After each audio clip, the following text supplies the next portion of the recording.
नैनवा हमारा से फसावे की ना बोल रे नैनवा एक दिन ला फसावे की ना बोल रे नैनवा एको दिन खातिर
बोल रे पतरकी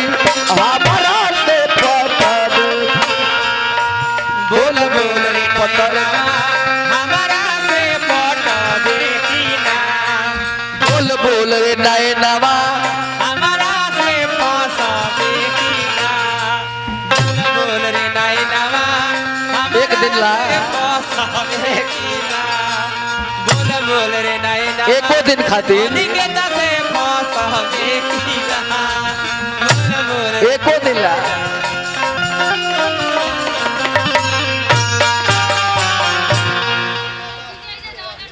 बोल रे नैनवा गाई लयदारी बा नैना जी हमें शर्मा जी हम ना चाही कि नचनिया लोग हमरा गावत भर में नाचो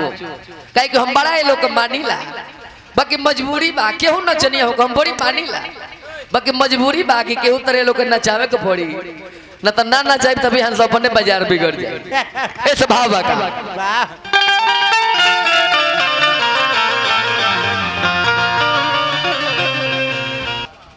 क्या हमने के बुझेबे ना करे लोग देखी तो हंसी मजाक में ही ना जाने कि गुरु चेला का रिश्ता बा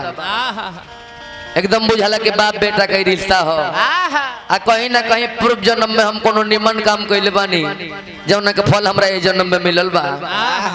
ना तो पूरा भोजपुरी में जहाँ तक भोजपुरी लोग सुनत होके जानत होके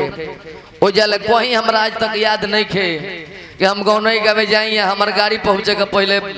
विजेंद्र गिरी के केसट ना बाजत होके आ तबो इतना प्रेम लागल बा तेकरा खातिर हम अपना आप के सौभाग्यशाली जानी ले मंच पर मंचासीन हमरा परम आदरणीय विजेंद्र प्रियदर्शी भैया ब्यास जी जकरा में हम 2-3 बरिस गाड़ी चलौनी झाल बजौनी हमरा चंदन भैया हमरा जय पूजन भैया नाम भूला था ढेर दिन पर भेंट होता है ऐसे राजू भाई ऑपरेटर हमरा बड़ा प्रिय मित्र बड़े वार्ड कमिश्नर साहेब हमरा अरुण भैया है हमरा प्रिय छोट भाई गोपाल बबुआ